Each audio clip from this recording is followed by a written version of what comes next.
Good day, esteemed viewers. Welcome to a new episode on my channel, where we delve deeper into the worlds of science fiction.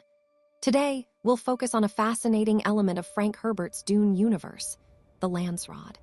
This institution represents a key pillar of the Empire's political structure, and today I'll introduce it to you, explain its mechanisms of operation, and emphasize its significance for the entire narrative.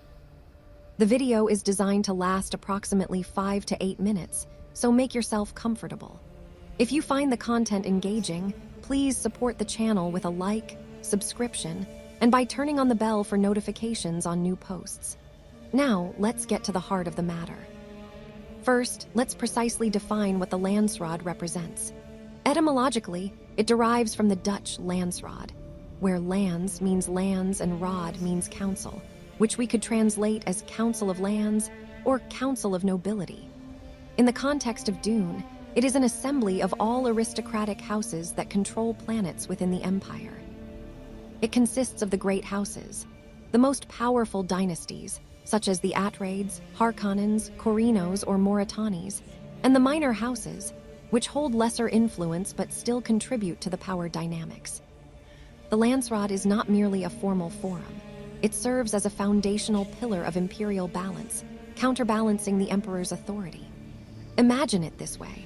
The Emperor commands the elite Sardaukar army, controls the Spacing Guild responsible for interstellar travel, and holds a stake in CHOAM, the corporation that dominates the trade in Melange. However, the Landsraad ensures that the Emperor's power is not absolute. If the houses were to unite, their combined strength could destabilize the Emperor. This principle of mutual balancing is the essence of the political architecture in Dune. No entity holds unlimited dominance, which generates complex interactions and intrigues. Regarding the historical context, the Landsraad was established after the Butlerian Jihad, that monumental war against thinking machines, which occurred thousands of years before the events in the first book of the series. Following this cataclysm, humanity distanced itself from advanced technologies and returned to a feudal order. The Landsraad emerged as a union of houses that divided planetary domains and codified rules for their governance. This institution has endured for millennia, surviving numerous imperial regimes and crises. In Herbert's work, it appears primarily in the background but is crucial for the intrigues.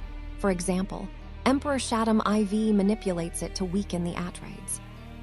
Now, let's break down the functioning of the Landsraad in detail. The central body is the High Council, which operates as an arbitral and decision-making entity. It convenes on neutral territory, often on the planet Chitin, the Emperor's seat.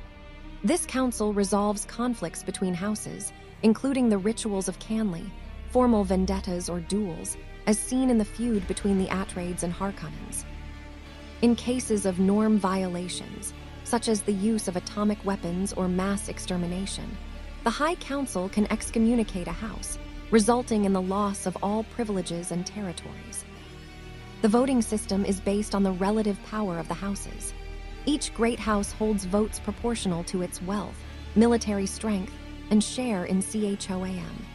Minor houses vote as well, but they often form alliances with the great houses to gain protection.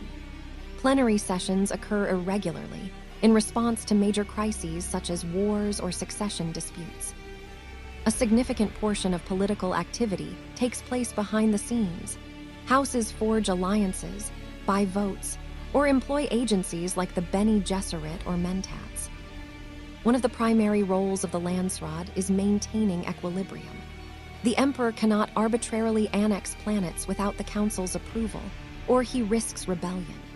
In the first book of Dune, we see how the Emperor assigns Arrakis to the Harkonnens and then to the Atreides, with everything legitimized by the Landsraad to preserve the appearance of legality.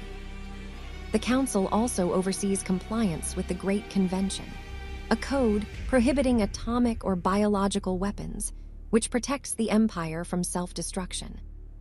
Why does the Landsraad hold such importance for the narrative of Dune?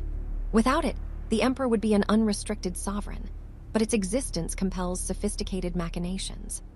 Paul Atreides, the central protagonist, later utilizes it to achieve his goals, forming alliances, influencing votes, and ultimately seizing Imperial power. In subsequent works, such as Dune Messiah or God Emperor of Dune, the Landsraad transforms but remains a symbol of the feudal political framework. In adaptations, such as Denis Villeneuve's films or the series Dune, Prophecy, the Landsraad is visualized in greater detail, with grandiose halls, elaborate costumes, and dramatic debates. In game titles like Dune, Awakening, it is translated into interactive mechanics, where players complete missions for houses and influence decisions, though this is a loose interpretation of the original. In conclusion, the Landsraad represents the pulsing heart of political dynamics in Dune, an arena where alliances are born, decisions fall, and the fate of the galaxy is shaped.